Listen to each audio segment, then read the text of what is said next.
بسم الله الرحمن الرحيم كلنا وعنا ونكسن داود يال صاحب يال وحاد كسر دواتان برمشرتكنا halkan waa channelkeenu ku leenahay YouTube ee madasha wararka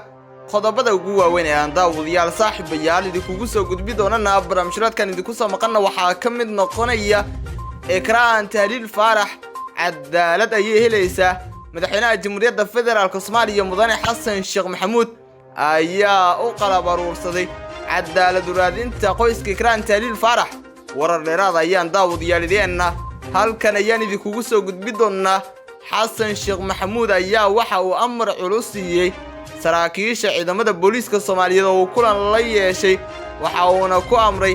in ay kiisas dhowr ah xogtooda keenaan oo ay ugu horeyso sargaalada Ekraan Tahliil Faarax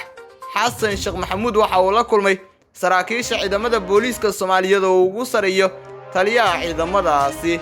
Cabdi Xasan Maxamed Xijaar falaqan iyo sidoo kale xogo dheeraad ah ayaa daawadayaal barnaamijkeenan idinku soo gudbi doona kiiska Ekraan Tahliil Faarax mudooyinkii la soo dhaafay halka uu taagnaa iyo sidoo kaleba sida uu ahaa ayaa barnaamijkeenan idinku sharxi doona daawade saaxiib meel waliba joogto soo dhawow muuqaalkan like saar oo sii share garay inagu soo biir subscribe inoo saar channelka Faragan Baralka si durbadiiba ay ku soo gaaraan muuqaaladaynu halkan idinku soo gudbino waa ku maasan tahay daawade la socodkaada iyo la jaanqaadkaada intaba qaybta hoose ee faalada lagu gudbiyo commentigana aragtidaada saliimka inoogu reeb markaana daawade waxaad ku soo dhawaataa faaqidaada qodobadii aynu soo dulmarnay inuu ku bilaawno kiiska sargaalada Ekraan Tahliil Faarax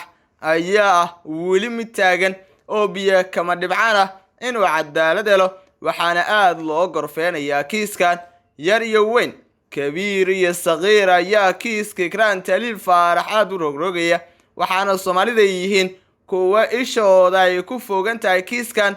dawladda cusub ee dalka ka curatay 15kii bishii May sanadkan 2022 ayayna ku cadaadinayaan in ay kiiska kani cadaalad u raadiso madaxweynaha Jamhuuriyadda Federaalka Soomaaliya Mudane Xasan Sheekh Maxamuud oo ka soo dhaxbaxay mucaaradkii Farmaajo ayaa haatan waxa uu doonayaa in uu kiiska Ekraan Tahliil Faarax waafajiyo cadaaladda shakhsiyaadkii ka dambeeyay afduubkeeda iyo dilkeedana la soo rogoojiyo maxkamadda si ay u maraan waxa ay mudan yihiin hay'adaha garsoorkan ay ugu qaadaan tallaabooyinka ku habboon ee mudan in laga qaado Xasan Sheekh Maxamuud waxa uu tilmaamay in cidina la cafinayn waxa uu laakiinse hore u sheegay in la cafiyay shakhsiyaadkii dambiyada galay balse la hilmaami karin wixii ay faleen ama wixii ay sameeyeen madaxweyne Xasan Sheekh Maxamuud iyo sidoo kaleba gacan yarihiisa hay'adda nabad sugidda iyo sirdoonka qaranka Soomaaliyeed NISA ama agaasimaha NISA inuu dhahne Maad Maxamed Salaad ayaa haatan waxa ay wadaan oo lala xoogan oo ay ku doonayaan in Ekraan Tahliil Faarax cadaalad ugu raadiyaan Maad Maxamed Salaad iyo sidoo kaleba Xasan Sheekh Maxamuud ayaana kiiska Ekraan Tahliil Faarax waxa ay u galayaan daldaloolo kala gudbisan waxa ayna doonayaan in gabadhan ay cadaalad kaliya hesho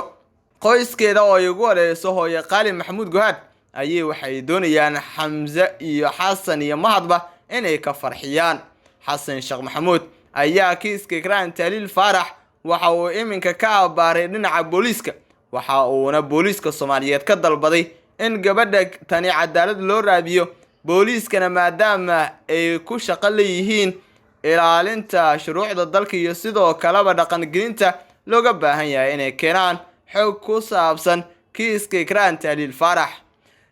taliyaha ciidamada booliiska Soomaaliyeed Cabdi Xasan Maxamed Xijaar ayuu la kulmay Xasan Sheekh Maxamuud waxa uuna ka xog wareystay arrimo fara badan oo ku gadaaman shaqooyinka ay qabtaan ciidamada booliiska Soomaaliyeed Cabdi Xasan Maxamed Xijaar ayaa madaxweynaha Soomaaliya Mudane Xasan Sheekh Maxamuud uga xog waramay arrimo fara badan oo ku gadaaman howlaha ku horgudban ciidamada booliiska Soomaaliyeed ee u hayaan shacabka Soomaaliyeed kuwaas oo ku dhaqan gudaha Soomaaliya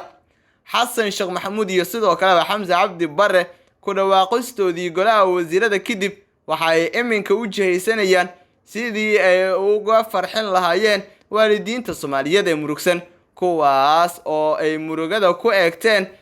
shakhsiyaadkii dawladda hore u hogaaminayay oo ugu horeeyay madaxweynihii hore ee dalka Soomaaliya Maxamed Cabdilaahi Farmaajo Fahad Yaasiin Xaaji Daari iyo sidoo kaleba shakhsiyaad kale oo ka tirsan kooxdii nabad iyo nolol ayaa tan waxay doonayaan inay baxsadaan, laakiin xasan iyo xamza oo lagu daray mahad maxamed salaad ayaa waxay yihiin kuwa geed fadhi u ah oo daneynaya keliya in ay kula xisaabtamaan wixii ay faleen ama ay geysteen intii ay ka talinayeen xafiiska ugu sareeya ee dalka.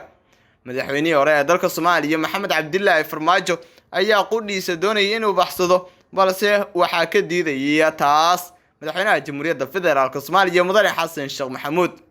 haddaba Xasan Sheekh Maxamuud muxuu kala hadlay Cabdi Xasan Maxamed Xijaar?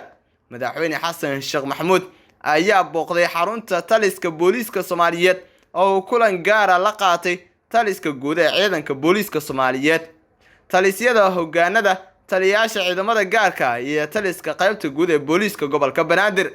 Villa Soomaaliya ama madaxtooyada qaranka ayaa sheegtay in madaxweynaha uu ku adkeeyay in ay xoojiyaan dadaalada lagu xaqiijinayo amniga caasimadda iyo guud ahaan dalka, wuxuuna hoosta ka xariiqay muhiimadda ay dowladdu siinayso qorshaha ku saleysan xoojinta wada shaqaynta shacabka iyo hay'adaha dowladda ee booliiska ugu horeeyaan.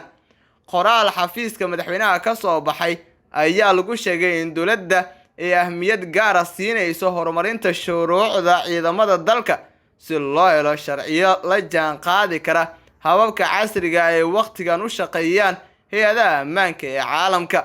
madaxweyne Xasan Sheekh Maxamuud oo ku soo baxay doorasho dalka ka dhacday 15 May sanadkan ayaa tilmaamay in dowladda cusub ay xoogga saarayso laba istaraatiijiyadood oo lagula dagaalamayo argagixisada si looga ciribtiro guud ahaan dalka, taas oo ay lafdhabar u yihiin ciidanka booliiska Soomaaliyeed, qaybaha kala duwan ee bulshada iyo dhammaan ciidamada qalabka sida. Xasan Sheekh Maxamuud madaxweynaha Jamhuuriyadda Federaalka Soomaaliya ayaa ku celiyay mar kale in dowladda ay al-shabaab kula dagaalamayso hab fikri ah, diiniyan ah, wadaniyada. sidoo kale wuxuu xusay in dowladda xiri doonto ilaha dhaqaalaha al-shabaab si looga adkaado dagaalka. booliiska Soomaaliyeed ayaa muddooyinkii dambe ka waday caasimadda Muqdisho howlgallo lagu xaqiijinayo amniga, isla markaana lagula dagaalamayo kooxo burcad iyo ciyaal weero oo ka dilaacay magaalada Muqdisho, kuwaas oo dhibaato dhac baasan ah ku haya bulshada ku dhaqan caasimadda. ciyaal weeradu waa kuwa ugu daran ee shacabka naafeeya, xilli kastana u geysta dhibaatooyin jirdil ugu horeeyaan, sidoo kalena dhaca uu ugu badan yahay. ciyaal weeradu waxay ka dilaaceen degmooyin fara badan oo ku yaala gobolka Banaadir oo ay ugu horeysa degmada Kaaraan, waxaana ciyaal weeradu ay yihiin kuwa aanan isxaan u sameynin duqow iyo sidoo kaleba yarba, waxayna xilli kasta habeen iyo maalin yihiin kuwa socda oo markaasiba daneynaya in ay dhibaateeyaan shacabka birmageedada maatada aan waxba galabsan. waxa ayna xilli kasta daneynayaan ciyaal weeradu in ay markaasiba xaqiijiyaan guushooda, in ay baabi'iyaan dadka, sidoo kalena ay ka dhacaan hantidooda oo ay ugu horeeyaan teleefoonadooda gacanta iyo sidoo kaleba kombiyuutarada.